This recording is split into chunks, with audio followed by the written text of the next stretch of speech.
Hello बच्चों, let's read the question. The question says find integration dx divided by square root of 5 minus 4x minus 2x square.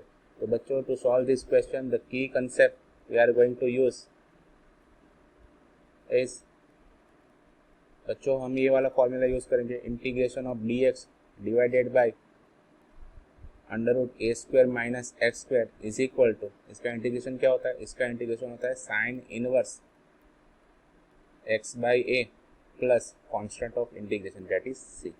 तो पहले तो हमें क्या करना पड़ेगा, स्क्वायर रूट के, आप चेक करो dx तो ऊपर दिख रहा है, डिवाइडेड बाई स्क्वायर रूट के अंदर भी कुछ लिखा हुआ है, लेकिन स्क्वायर रूट के अंदर यहाँ पर तो ओनली दो टर्म्स ही है. a मीन्स कांस्टेंट का स्क्वायर और x मीन्स हमारा जो वेरिएबल जिसके रिस्पेक्ट में ये सब हो रहा है. ठीक है, लेकिन यहाँ पर तीन टर्म है, तो तीन टर्म को दो टर्म में पहले तो लाना पड़ेगा. तो ये थोड़ी सी कैलकुलेशन हम कर लेते हैं, इसके बाद सब कुछ बस, इसके बाद तो हमें सिर्फ ये फॉर्मूला ही अप्लाई करना है. तो सबसे पहले मैंने क्या लिखा, सबसे पहले मैं लिख रहा हूँ इसको 5 minus 4x minus 2x square को.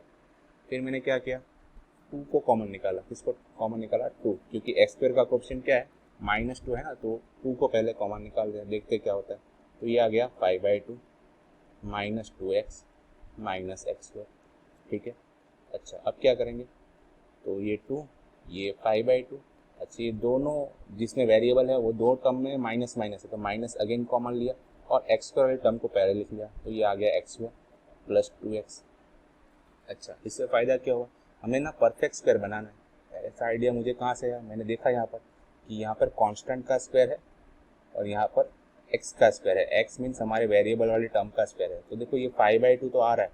ठीक है, तो यहाँ पर तो कुछ ना कुछ हम कांस्टेंट का स्क्वायर बना ही देंगे, लेकिन यहाँ पर एक्स वाली टर्म, इसमें हमें परफेक्ट स्क्वायर बनाना है. तो चलो ये एक्स स्क्वायर प्लस 2x तो आ गया, तो बताओ लास्ट टर्म क्या होनी चाहिए परफेक्ट स्क्वायर बनने के लिए? तो सबको पता है ये तो, भाई एक्स प्लस 1 का होल स्क्वायर होता है x square plus 2x plus 1. तो ये तो बड़ा ही आसान है परफेक्ट स्क्वायर बनाना इस वाले को. तो मैंने क्या किया, परफेक्ट स्क्वायर बनाने के 1 को ऐड किया. और 1 को ऐड ऐसे ही नहीं कर सकते, मैथमेटिकली इनकरेक्ट हो जाएगा. तो हमारी गलतियों को सुधारने के लिए हमने क्या कर दिया, -1 भी कर दिया. अब सब सही है, अब सारी गलतियाँ माफ़ है. अब चेक करो, x square plus 2x plus 1 ये क्या बन गया, एक्स प्लस 1 का होल स्क्वायर. नेक्स्ट स्टेप में इसको लिख लेते हैं अच्छे से.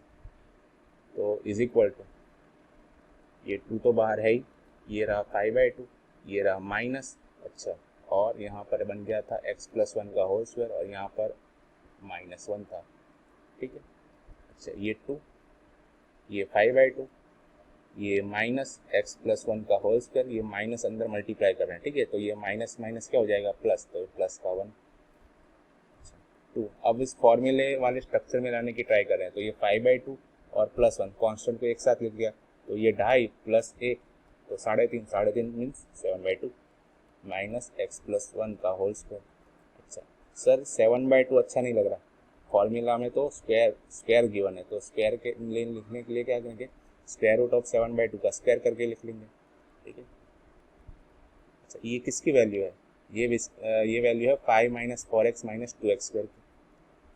5 minus 4x minus 2x square की. ठीक है, अब क्वेश्चन स्टार्ट करते हैं. एक्चुअल क्वेश्चन तो हमें इंटीग्रेशन फाइंड करना था. तो i इज इक्वल टू, मैंने नाम दे दिया i, dx upon under root में क्या था, 5 minus 4x minus 2x square, लेकिन इसकी जगह हम रिप्लेस कर देंगे इससे, ये वाले भाई साहब को लिख लेंगे. तो ये क्या लिख रहा है, 2 है और इसके साथ ब्रैकेट में क्या है, अंडर रूट 7/2 का स्क्वायर माइनस एक्स प्लस 1 का होल स्क्वायर.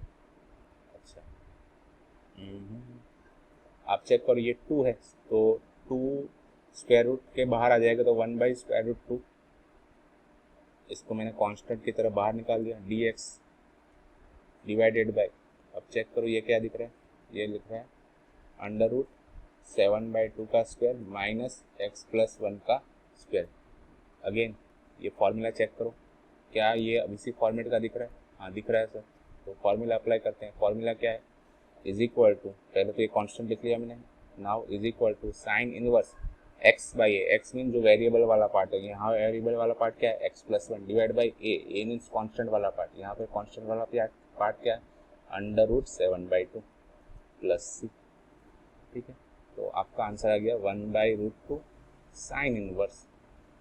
ठीक है, 2 को ऊपर लिख लिया, 7 को नीचे लिख लिया, ठीक है। डिनोमीटर का डिनोमीटर न्यूमरेटर में जाता है, तो इस हिसाब से इसको लिख लिया, multiplied by x plus 1 plus c. तो ये फाइनल आंसर है, ठीक है। और अच्छे से अगर आप करना है तो आप क्या कर सकते हो कि ये √7 है, ठीक है। तो ये क्या हो गया, तो इरेशनल नंबर कहाँ पर है, डिनोमीटर में। इरेशनल नंबर डिनोमीटर में अच्छा नहीं लगता, तो कर ही देते हैं, रेशनलाइज कर देते हैं इसको। तो 1/√2 साइन इनवर्स। तो रैशनलाइज करने के लिए मैंने क्या किया, √7 से मल्टीप्लाई डिवाइड किया। यहाँ पर जो एंगल लिखा है ना, एंगल में भी ये जो कांस्टेंट पार्ट है, ये वाला पार्ट, इसको मैंने √7 से मल्टीप्लाई डिवाइड किया। तो चेक करो न्यूमरेटर में क्या आ जाएगा, 2 7 14, तो square root 14 divide by √7 into √7 7 हो गया, और मल्टीप्लाइड बाई क्या था, x प्लस 1 प्लस सी, ठीक है। ये भी आपका करेक्ट आंसर है, और यहाँ पर जो आया था ये भी हमारा करेक्ट आंसर ही था। Hope you understood it well. Best of luck.